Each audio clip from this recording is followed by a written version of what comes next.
العالمين والعاقبة للمتقين والصلاة والسلام على المرسلين أما بعد أعوذ بالله من الشيطان الرجيم بسم الله الرحمن الرحيم اقرأ باسم ربك الذي خلق الإنسان من علق وقال النبي صلى الله عليه وسلم خيركم من تعلم القرآن وعلمه أو كما قال عليه الصلاة والسلام. وقال النبي صلى الله عليه وسلم الخلق عيال الله فأحبهم إلى الله أنفعهم لعياله أو كما قال عليه الصلاة والسلام. معزز مہمانان کرام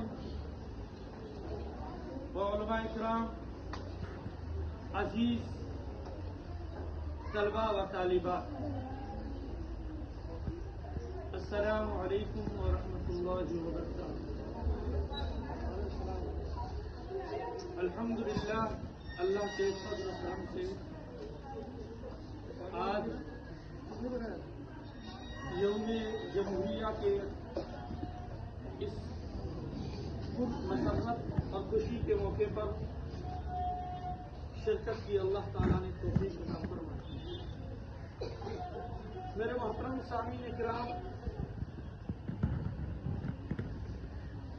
یہاں یہ جو ادارہ ہے، اس ادارے کے جو ان بچوں کو ہم نے سنا تو بڑا دل خوش ہوا، اور اس ادارے کے بانی حضرت مولانا اکبر علی الامینی دامت برکاتہ العالیہ، یہ وہ شخصیت ہے، اگر یہ چاہتے تو یہ اس دور میں انہوں نے ایم اے کی تھی جب ہمارے علاقے والے 10ویں اور 12ویں کے بہت ہی کم گنے چنے ملتے تھے. اس وقت انہوں نے ایم اے کر لی تھی عالمیت کے ساتھ.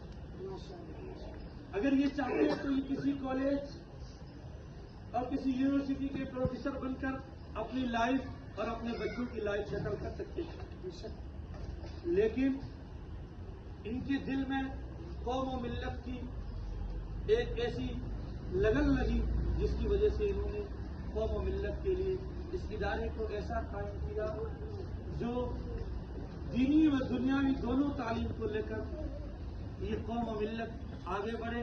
ان کا یہ مستقبل جو بچوں کا روشن اور تابناک بنے.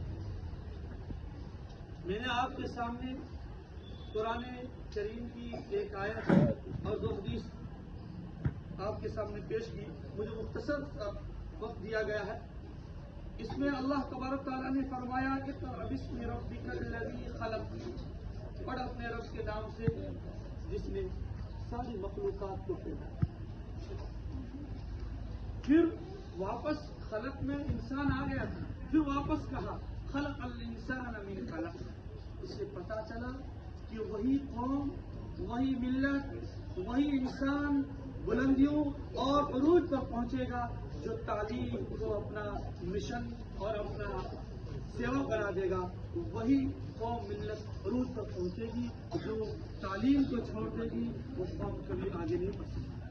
آج ہم کسی اور کو دوست نہ دیں، اپنے آپ کو دوست دیں کہ جس ملت اور جس کی ماننے والوں کو سب سے پہلے تعلیم کا درس دیا گیا وہ اس درس کو بھول چکے. اور دوسری بات کہ آج یوم جمہوریت کا موقع ہے کہ ہم قرآن اور سنت کے مطابق چلتے ہوئے ہمیں اپنے ملک میں اچھے شہری بن کر رہنا ہے. اللہ کے رسول صلی اللہ علیہ وسلم نے فرمایا الخلق عیال اللہ، یہ ساری مخلوق اللہ کی